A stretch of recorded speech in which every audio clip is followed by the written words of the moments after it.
네, 여러분들 안녕하세요. 애널리스트 평경장입니다. 어느덧 이번 주 마지막 영상을 촬영하게 되었는데 아마 다음 영상은 월요일에 촬영을 할 거고 이번 영상 내용은 주말을 포함한 시황이다 라고 보시면 될 것 같아요. 빠르게 들어가도록 하겠습니다. 본 내용에 들어가기 전에 저번 내용을 간단하게만 정리를 하자면 하락 채널을 상방 이탈이 발생했고 이건 정석상으로 분석했을 때는 아직 추세가 변환하는 중이다라고 봐야 되지만 개인적으로는 이 추세는 바뀌었다라고 가정하고 봤습니다. 그래서 어느덧 이 시간이 지나서 차트는 또다시 상승을 했고 전고 부근을 터치하는 수준까지 왔습니다. 자, 그럼 오늘 내용이 되는 게 이 이후에 이 하얀색에 있는 부분에 어떤 식으로 그려지는가 이런 것을 예측을 해야 되는데 저는 솔직히 말해서 이것만 보고는 알 수 없다라고는 말씀드리진 않을 거예요. 사실 지금 현재 일봉 차트가 2개 나와 있다는 거는 적어도 이틀 정도는 차트가 진행되었다. 오늘자는 좀 진행 중이니까 한 1.5일치는 진행되고 있다라고 보고 있거든요. 그럼 일봉 차트이기 때문에 4시간 봉, 1시간 봉, 15분 봉 이렇게 짧게 자르면 차트 분석이 가능할 거 아닙니까? 그 부분부터 말씀을 드려보려고 합니다. 우선 지금 현재 고점에서 쉽게 못 올려치고 있는 이유는 지금 위치가 선물로 따지면 포지션이 스위칭되는 단계이기 때문이에요. 그래서 전고 부근을 터치하는 수준 또는 상승세가 매섭게 다가왔을 때 롱펌비가 나왔고요. 간단하게 말하자면 숏을 건 사람이 많아서 롱을 건 사람들이 펌비를 받아갔다라는 내용인데 정상적인 장에서는 이 펌비가 양수가 나오기 때문에 숏 펌비가 나오는 게 정상입니다. 하지만 상승이 나올 때 롱 펌비가 나왔다라는 내용은 숏이 그만큼 많았다라는 거예요. 근데 왜 숏이 많아졌냐? 이런 것들은 좀 다양하게 생각해 볼 수가 있는데 일단은 고배 포지션이 스위칭하는 구간이기도 하고 또 롱 포지션이 익절하는 구간에 몰려있기도 하고 그리고 전고를 근거로 잡아서 새로운 포지션이 진입되는 구간이기 때문이에요. 그럼 이 세 가지 예를 봤을 때요. 이것들을 근거로 해서 새로운 포지션이 생겨나게 되는 게 전부 다 숏 포지션이죠. 고배 포지션이 스위칭하는 곳, 숏을 잡는 거고 익절 구간이 몰려있다. 롱을 청산하려면은 숏을 걸어야 되니까 숏이 잡히는 거고요. 그리고 새로운 포지션을 잡는 거 숏 포지션이기 때문에 공통적으로 이 세 개는 숏 포지션이 늘어난 결과를 빚었고 이 구간에서는 숏 펌비가 발생했습니다. 간단하게 말하면 숏이 많았다라고 보시면 되는 거고요. 전고 부근에 와닿는 와중에 롱펌비가 발생했고 숏 포지션이 많이 만들어진 결과 전고는 못 넘기고 단기 조정 구간에 밟아가고 있다라고 분석을 할 수가 있습니다. 그리고 이 조정을 보고 미래를 분석하기 위해서 이걸 말씀드린 거고요. 지금 조정이 나오는 차트를 보게 되면요. 상승분 대비해서 조정을 봤을 때 여기서부터 여기까지 설정하면은 조정이 좀 큰 거예요. 하지만 27K 부근에서부터 지금 현재 31K까지를 봤을 때는 굉장히 짧게 가져가고 있어요. 이게 제가 언제 말씀드렸는지 모르겠지만 최근 일주일이나 2주 안에 이 조정 구간에 대해서 한번 분석을 드린 적이 있을 거예요. 그래서 복습하는 단계라고 생각을 하고 다시 한번 분석을 해볼게요. 이게 1번 차트고 2번 차트는 조정이 좀 큰 단계에서 길게 횡보하는 거. 그러면은 상승이 나온 다음에 조정을 이렇게 길게 가지고 가는 건 하락할 확률이 높고 이 상승한 다음에 조정 짧게 가져가고 여기서 횡보하는 거는 상승할 확률이 높다라고 했었죠. 그 이후의 근거가 상승의 힘이 너무 세서 스캘핑적인 관점에서는 가져가야 하는 포지션이 이렇게 정리된다라고 말씀드린 적이 있습니다. 자, 그럼 이 차트를 보고 우리가 어떻게 분석을 해야 될까요? 세 가지로 나뉠 거예요. 첫 번째, 제가 분석을 하는 거, 지금 현재 장을 롱으로 분석하는 게 되겠죠. 그 다음 두 번째는 좀 더 지켜봐야 된다라고 분석을 할 거고 지금 그려진 차트가 아마 1.5일치인데 이틀치나 3일치는 봐야 되고 다음 주 월요일까지 볼 수도 있어요. 주말에는 변동성이 안 나온다라는 가정하에 월요일봉이 마감하는 화요일까지 볼 수도 있을 거고 아니면 월요일까지 볼 수도 있을 거예요. 이게 2번 선택지고 3번은 그냥 관망하는 거예요. 이 차트가 전고를 못 넘겼으니까 전고 부근을 넘길 때 그때 매매를 하겠다. 후행성으로 판단을 하겠다. 이게 3번인데 저는 1번은 선택지라고 봅니다. 즉 다시 말해서 후행성이냐 아니면은 확률을 높이기 위해서 차트를 더 봐야 된다느니 두 가지 선택지를 적고요. 1번으로 이 롱으로 좀 우세하게 보고 있다라는 걸 말씀드리는 겁니다. 그럼 제 의견으로 봤을 때요. 조정이 크지 않고 여기서 횡보하다가 올라간다라는 의견이잖아요. 롱의 힘이 너무 세니까. 그러면은 이런 상황이 발생할 수 있어요. 여러분들 중에서 또 저 같은 경우에도 생각을 할 수가 있는 게 대략적으로 27K부터 31K, 그냥 30K라고 가정하겠습니다. 3,000달러를 올려놨으니까 어느 정도는 조정을 줄 거다. 그러니까 29점 몇에서 죽겠다 또는 28점 몇에서 죽겠다. 이렇게 생각을 하시고 기다리시다가 매수를 좀 기다리시는 분들은 이거 조정을 안 주면은 그대로 매수 체결이 안 될 수도 있어요. 달리 보면은 정말 정상적인 생각이긴 한데요. 이런 차트에서 조정 안 주고 올라가면 정말 안 통할 수가 있습니다. 그리고 밑에는 밑밥 가는 얘기로 미리 판단하면 그렇다는 얘기인데 이게 너무 싫다 하시는 분들은 기간을 좀 길게 보시고 2번 선택지로 가시는 것도 나쁘지 않습니다. 저는 단지 1번 선택지로 보기 때문에 이렇게 말씀을 드리는 거고요. 그 다음 분석으로는 거래량을 분석을 할 텐데요. 이게 이번 연도 반년치에 해당하는 차트예요. 그래서 여기서는 상승과 조정, 상승과 조정, 그냥 상승으로만 봤을 때 세 가지 상승으로 볼 수가 있고, 이 전고점을 올려놓는 이 상승에서요, 거래량을 체크를 해뒀습니다. 그리고 여기서 제가 한 가지 가정한 게 있는데, 세 번째 상승은 전고를 올려놨다는 가정하에 좀 보겠습니다. 왜냐하면 지금 현재 전고점을 올려놓지 않았기 때문에 분석할 수가 없습니다. 가정을 하지 않으면. 그래서 일단은 세 번째 상승은 가정이다라고 생각을 해주시고, 첫 번째 상승과 두 번째 상승 거래량을 분석을 하면요, 상승의 힘이 소멸되지 않았어요. 거래량이 늘어났고, 오히려 전고를 찍을 때 거래량이 감소했으니까 오히려 좀 상승이 지속된다라고 볼 수가 있습니다. 그리고 두 번째에서 세 번째로 봤을 때요, 거래량이 줄어들었죠. 고점을 올려놨다고 가정을 한다면 거래량은 줄어들었습니다. 그러면 이 차트를 보고 어떤 식으로 해석을 해야 되냐면, 상승의 힘은 점점 줄어들고 있다라고 해석을 할 수가 있고요.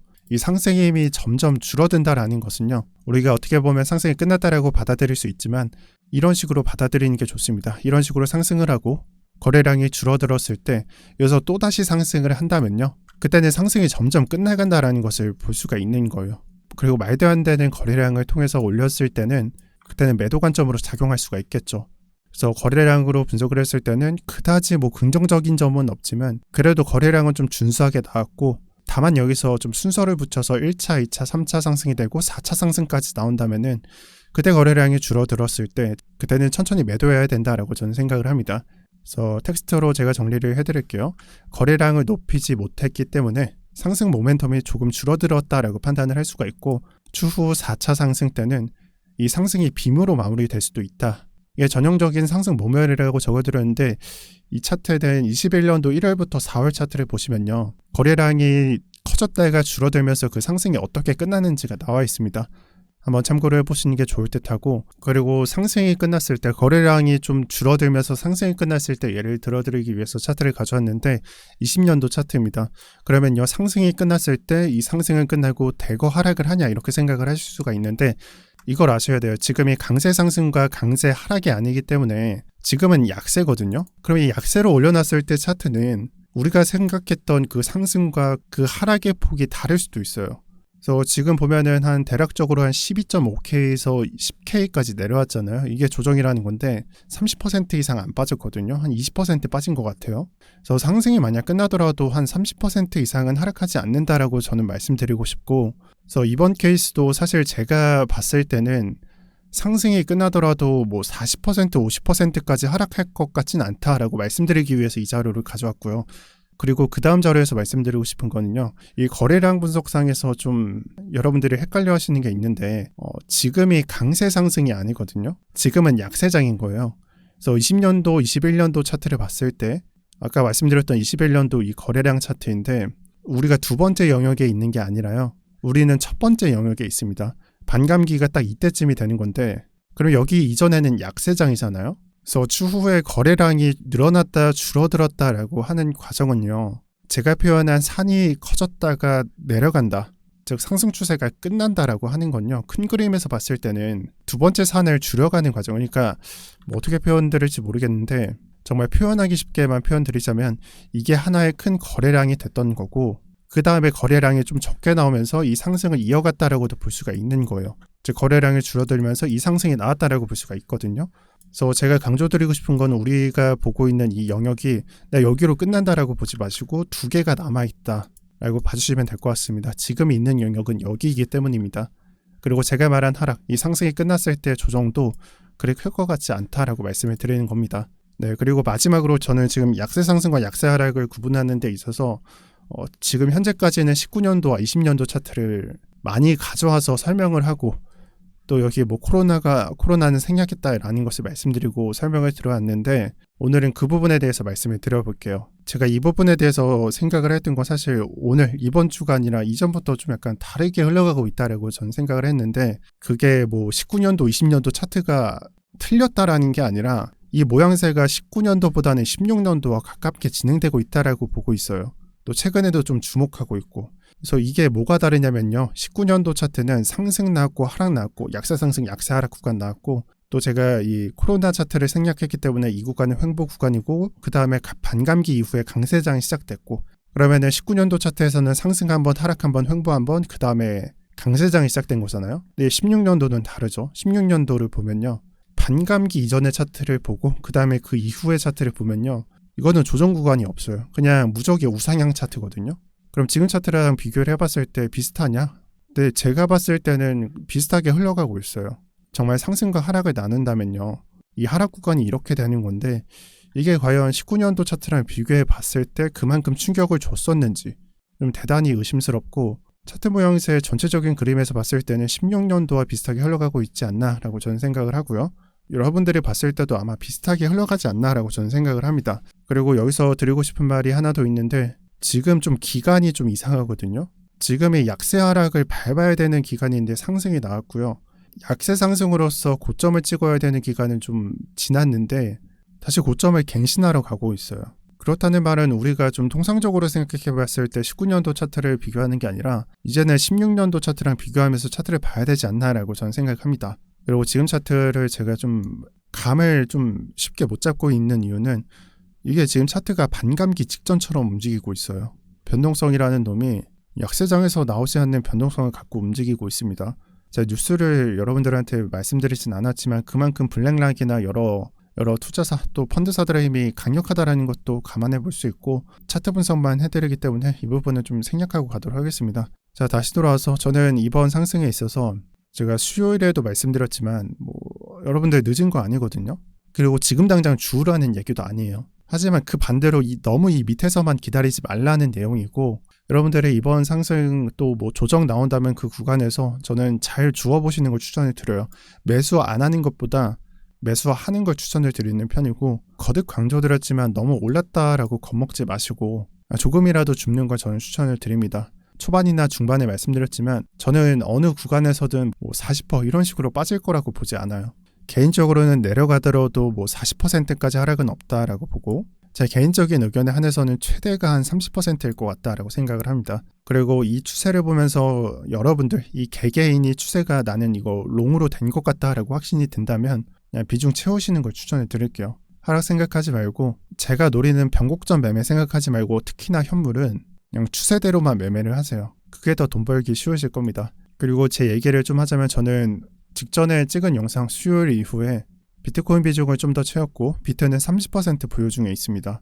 그리고 매매 전략으로서는 사실 어떻게 볼지 모르겠는데 저는 비트코인만 고수할 생각입니다. 요즘 비트코인 캐시나 비트코인 골드 올라가고 있잖아요. 또 알트장 온다라는 소리도 많을 거고 근데 제가 봤을 때는 그냥 95% 99% 내린 놈들이 조금 올라온다라고 저는 보고 전체적인 그림 면에서는 반감기 전까지는 비트코인보다 나을 게 없다라고 생각을 합니다.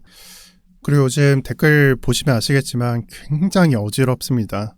저도 모르는 거 아니고 그냥 신경을 안 쓸 뿐이거든요. 댓글 보면 정말 어지러워요. 왜 16K 안 샀냐, 지난 고점에서 왜 매도 안 했냐, 이번에 내려갈 때 왜 매수 안 했냐, 왜 지금 매수야 말을 하냐, 하나하나 답변할 자신도 없고 또 답변한다고 해서 그분들 시선이 바뀌지는 않을 것 같고요. 근데 제가 걱정스러운 거는 여러분들이 잘 따라오시다가 그런 댓글 보면서 화나는 거거든요. 그냥 부정적인 거 많이 생각하지 마시고 그냥 갈 길 가시면 돼요. 네, 오늘 영상 여기까지 하겠습니다. 마지막으로 찰리방 소개만 드릴게요. 찰리방에 입장하시면은 미국 주식들이나 그런 소식들을 전달을 해드리면서 분석을 해드립니다. 그래서 오늘 영상 설명란을 보면은 찰리방을 소개해 드릴 겁니다. 아직 입장을 안 하시거나 궁금하신 분들은 링크 누르셔서 입장하시는 걸 추천드릴게요. 다들 좋은 주말 되시면 좋겠습니다. 오늘도 평경상이었습니다. 감사합니다.